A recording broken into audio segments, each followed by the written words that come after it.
From Pacifica, this is Democracy Now! It's very worrisome now because you have this situation where a whistleblower, Bradley Manning, has been held in solitary confinement by the U.S. government, alleged whistleblower.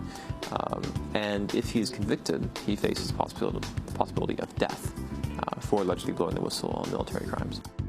On the eve of the extradition hearing for WikiLeaks editor-in-chief Julian Assange in London, we spend an exclusive hour with David House, who co-founded the Bradley Manning Support Network after U.S. Army Private Manning was arrested for allegedly releasing classified U.S. documents to WikiLeaks.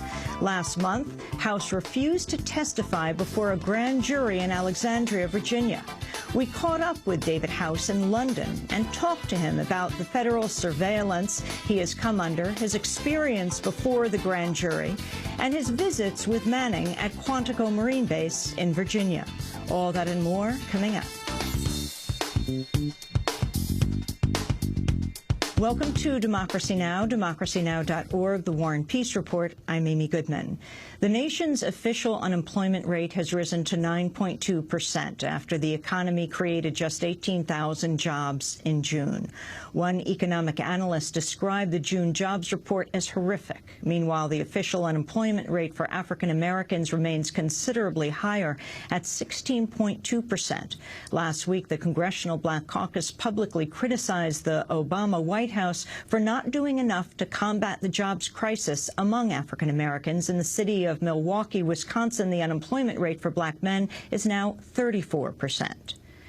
In other economic news, President Obama met with congressional leaders Sunday evening but failed to break a partisan stalemate after how to raise the federal borrowing limit.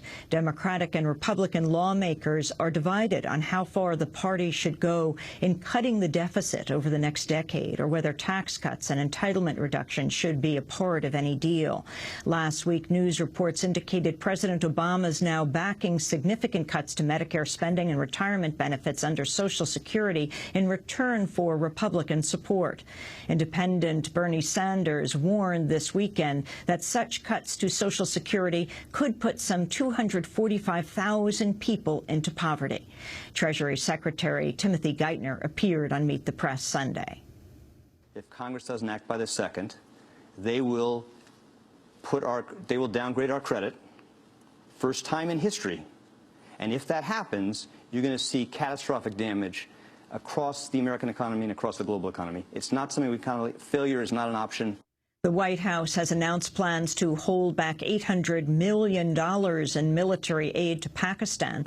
McClatchy Newspapers reports the cutback appears to be direct response to recent moves by Pakistan, which expelled U.S. military trainers from the country, limited the ability of U.S. diplomats to get visas, and restricted CIA operations allowed in its territory.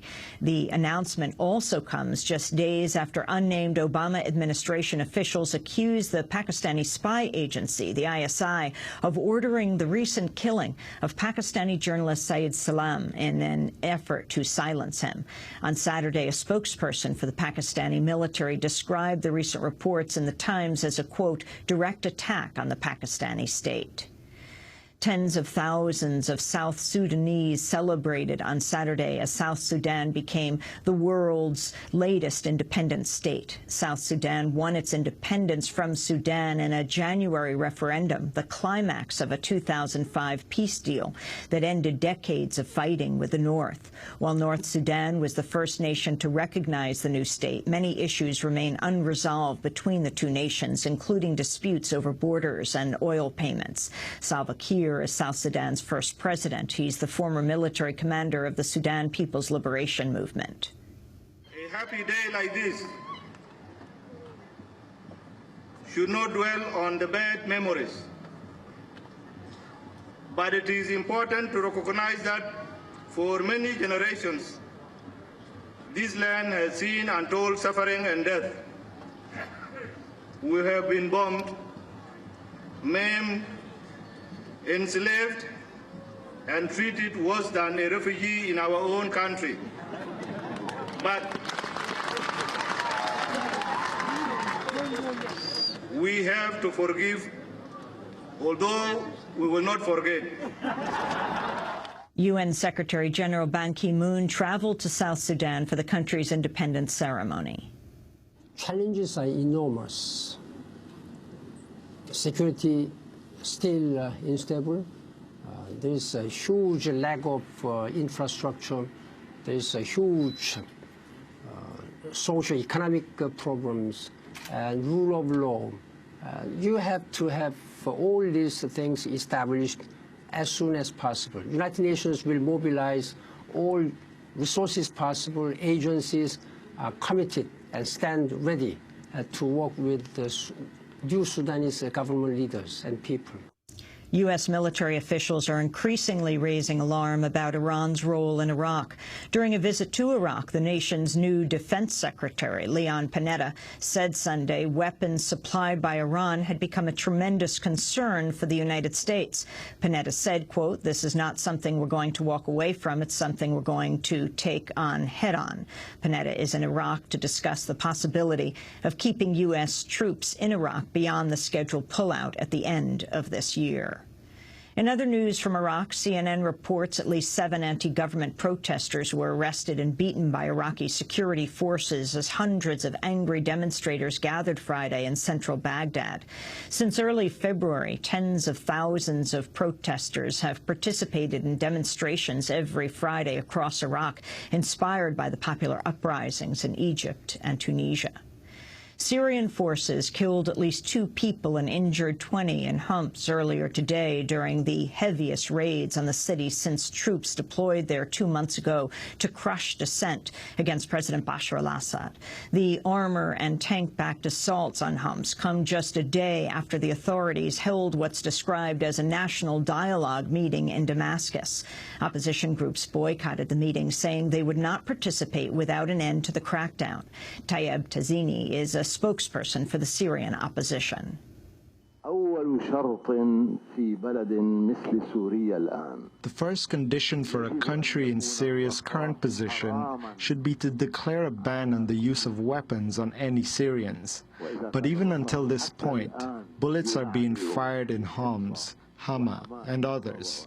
I hope this would have come to a stop by now. It should not be allowed for any of the parties involved to continue the use of weapons. We want to build a new Syria. The U.S. State Department has summoned Syria's ambassador to the United States following reports of individuals being videotaped at peaceful U.S. protests. According to a White House spokesperson, personnel under Syrian Ambassador Imad Mustafa have reportedly targeted protesters in the United States with both video and photographic surveillance. In addition, the United States has also informed the Syrian ambassador it's investigating reports suggesting authorities in Damascus have targeted U.S.-based protesters' families in Syria. The Obama administration sent counterterrorism chief John Brennan to Saudi Arabia to meet with the embattled Yemeni President Ali Abdullah Saleh over the weekend. Brennan's presumed to have urged Saleh not to return to power, suggesting aid to the Middle East's poorest nation will resume only if he steps down. Brennan reportedly urged Saleh to sign a pledge drafted by the Gulf Cooperation Council that would see the Yemeni president relinquishing control of Yemen in exchange for immunity. Saleh has been receiving treatment in Saudi Arabia for serious injuries he sustained in a rocket attack on his compound weeks ago and is yet to return to Yemen. The U.S. has long supported Saleh's authoritarian rule over the past 33 years. Israel's begun deporting activists attempting to enter the occupied West Bank as part of a so-called flotilla operation.